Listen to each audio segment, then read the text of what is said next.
नमस्कार। हम पिछले व्याख्यान में छायावाद की चर्चा कर रहे थे कि किस प्रकार से रविंद्रनाथ टैगोर के छायावाद की धूम हमारे हिंदी साहित्य तक भी आ पहुंची। छायावाद शब्द का दूसरा प्रयोग काव्य शैली या पद्धति विशेष के व्यापक अर्थ में हुआ। सन 1885 में फ्रांस में रहस्यवादी कवियों का एक दल खड़ा हुआ जो प्रतीकवादी कहलाया। वे अपनी रचनाओं में प्रस्तुत के स्थान पर अधिकतर अप्रस्तुत प्रतीकों को लेकर चलते थे।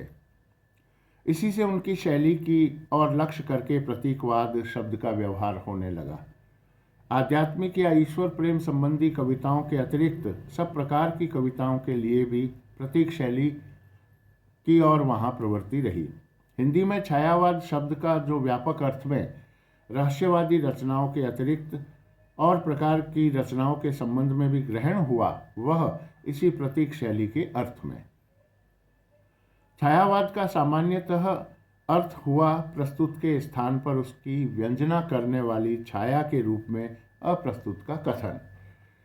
इस शैली के भीतर किसी वस्तु या विषय का वर्णन किया जा सकता है। छायावाद का केवल पहला अर्थात मूल अर्थ लेकर तो हिंदी काव्य क्षेत्र में चलने वाली श्री महादेवी वर्मा ही है। पंत, प्रसाद, निराला इत्यादि और सब कवि प्रतीक पद्धति या चित्र भाषा शैली की दृष्टि से ही छायावादी कहलाए। रहस्यवाद के भीतर आने वाली रचनाएं तो थोड़ी या बहुत सभी ने उक्त पद्धति पर की है, पर उनकी शब्द कला, वासनात्मक प्रणयोद्गार, वेदना विवृत्ति, सौंदर्य संगठन, मधुचर्या, अतृप्ति व्यंजना इत्यादि में अधिकतर नियुक्त रही। जीवन के अवसाद, विषाद और नैराश्य की झलक भी उनके मधुमेह गानों में मिलती रही। इसी परिमित क्षेत्र के भीतर चित्र भाषा शैली का वैलक्षण के साथ वे प्रदर्शन करते रहे। जैसा कि सामान्य परिचय में हम बात कर चुके हैं, वैलक्षण लाने के लिए अंग्रेजी की लाक्षणिक पदावलियों के अनुवाद भी ज्यों के त्यों रखे जाते रहे, जिनकी प्रवृत्ति लाक्षणिक वैचित्र की ओर कम थी और वे बंग भाषा के कवियों के ढंग पर श्रुति रंजक या नादानुकृत पदावली गुम्फित करने में अधिक तत्पर दिखाई दिए। चित्र भाषा शैली या प्रतीक पद्धति के अंतर्गत जिस प्रकार वाचक पदों के स्थान पर लक्षक पदों का व्यवहार आता है, उसी प्रकार प्रस्तुत प्रसंग के स्थान पर उसकी व्यंजना करने वाले अप्रस्तुत चित्रों का विधान भी। अतः अन्योक्ति पद्धति का अवलंबन भी छायावाद का एक विशेष लक्षण हुआ।